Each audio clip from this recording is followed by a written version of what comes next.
विधानसभा चुनाव में बसपा सुप्रीमो बहन कुमारी मायावती की बड़ी रैली हुई। उस रैली में भीड़ जो थी वो 5 लाख के करीब भीड़ थी। मतलब हरियाणा में परिवर्तन की लहर दिख रही थी। वहीं उसी दिन जो है देश के प्रधानमंत्री नरेंद्र मोदी की भी रैली थी, जहां लोगों की संख्या 15 से 20 हज़ार थी। अगर यदि जिस तरह से उनकी भीड़ में बहन कुमारी मायावती के भीड़ था और भीड़ जिस तरह से जुट रहा है, अगर यदि लोगों में शक है ईवीएम पर, अगर ईवीएम में हेराफेरी नहीं हुई तो निश्चित तौर पर हरियाणा में बसपा और भारतीय लोकदल गठबंधन की सरकार बनेगी। बसपा सुप्रीमो बहन कुमारी मायावती ने रैली को संबोधित करते हुए कांग्रेस को आड़े हाथों लिया और कांग्रेस को आड़े हाथों लेते हुए ने राहुल गांधी को बोला कि जो कह रहे थे भारत में संविधान बचाओ, आरक्षण खतरे में है, वह अमेरिका में जाकर के आरक्षण को खत्म करने की बात कर रहे हैं। कांग्रेस की यह दोगली नीति वोट लेने के लिए क्या क्या नहीं करते हैं, भारत में झूठ बोलते हैं और विदेशी मंच पर जा कर के यहाँ के जो है वह सवर्ण जातिवादी मानसिकता को क्लियर दिखाते हैं, आरक्षण को खत्म करने की बात करते हैं। बात कर रहे हैं भारतीय जनता पार्टी की। भारतीय जनता पार्टी की वहाँ सरकार थी।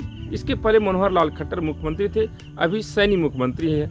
सैनी ने लोगों से कह रहा है कि हमको और वक्त दीजिए, लेकिन इनकी सरकार में सबसे ज़्यादा दलितों, आदिवासियों, अति पिछड़ों यानी जाट और जो है पिछड़े लोग हैं उन पर, किसान पर बहुत बड़ा अत्याचार हुआ। यही नहीं, 40% से ज़्यादा युवा वहाँ पर बेरोजगार हो गए। वहाँ की जो पूरे देश के लिए गौरव का बात था किसानों की खेती, वहाँ के लोगों को रोजगार मिलता था। प्रदेश के कई प्रदेशों के लोग वहाँ काम करने के लिए जाया करते थे, आज वहीं के लोग रोटी रोजगार के लिए भटक रहे हैं। इस तरह से बसपा सुप्रीमो बहन कुमारी मायावती ने भाजपा पर जमकर हमला बोला। यही नहीं, उन्होंने यहाँ तक कहा कि चौधरी देवीलाल जिस तरह से किसानों के लिए लड़ाई लड़ते थे, अगर यदि यूपी में जिस तरह से बसपा की सरकार थी तो वहाँ गरीबों को 3 बीघा जमीन दिया गया, उनको पक्का मकान बनाया गया, लाखों लोगों को नौकरी दी गई। अगर यदि बसपा और भारतीय लोकदल गठबंधन की सरकार बनती है तो हरियाणा में भी लोगों को और युवाओं को जो है लाखों की संख्या में रोजगार दिया जाएगा और नौकरी दिया जाएगा। और यही नहीं, यहाँ जो जितनी सरकार ने लूटा है सारे खजाने को भी वापस किया जाएगा। यह भीड़ तो क्लियर कर रहा है कि जो है हरियाणा में बसपा और भारतीय लोकदल के गठबंधन की सरकार बन रही है। और यही नहीं, वह भीड़ ऐसी भीड़ थी जिसे देखकर कांग्रेस और बीजेपी दोनों हैरान हो गए। लेकिन बीजेपी ने एक बड़ी चाल चली और कांग्रेस ने भी एक बड़ी चाल चली है। उन्होंने अपने सारे बी टीम को उतार दिया है ताकि जो दलितों का वोट बढ़ सके। एक आरएसएस के रिचार्ज हैं अरविंद केजरीवाल तो आरएसएस से ही सवाल पूछ रहे हैं कि हम आपके बच्चे नहीं हैं, जो सारा अधिकार आप जो है उस बच्चे को दे रखे हैं, नरेंद्र मोदी को दे रखे हैं, जो कि हम जैसे छोटे लोगों को, छोटे भाई को वह जेल भेज रहे हैं। मतलब वह जो है देश का जो मुद्दा है पढ़ाई, दवाई, कमाई और सिंचाई, उस पर बात नहीं करते।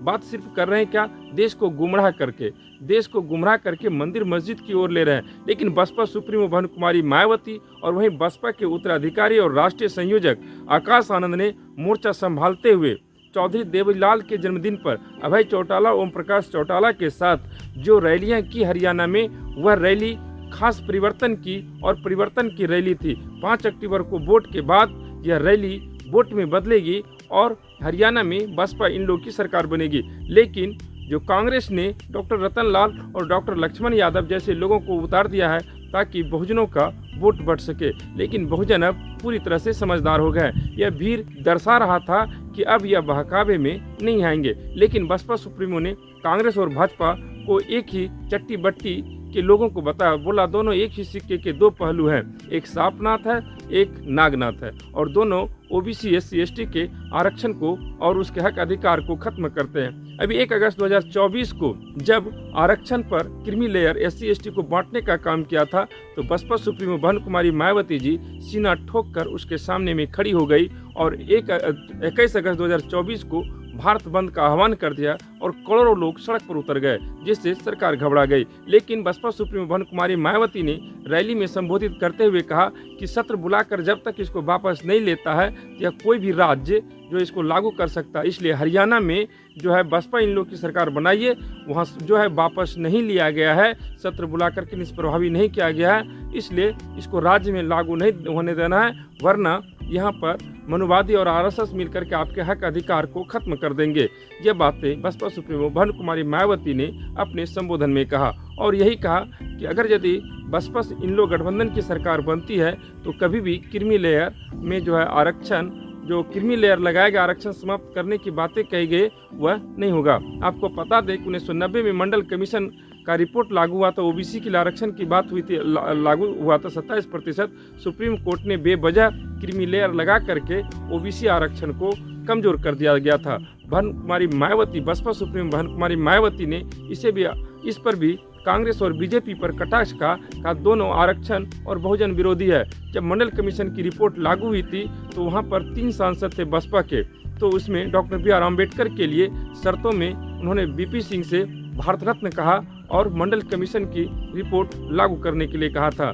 यही नहीं, और जान लीजिए उसने इस पर जो अत्याचार हुआ था उसको भी रोकने के लिए उन्हें कहा था। तीसरा उसका मांग था कि जो अडवाणी ने रथ यात्रा निकाला था जिसमें दलित, आदिवासी, पिछड़ा के खून बह रहे थे दंगों के नाम पर, उसको रोकने की शर्त रखे थे काशीराम ने। इसलिए काशीराम की बनाई हुई पार्टी बसपा सबसे बड़ी पार्टी है। नीला झंडा, हाथी पहचान, हाथी निशान, बहुजनों की बड़ी पहचान और दलालों से सावधान रहे।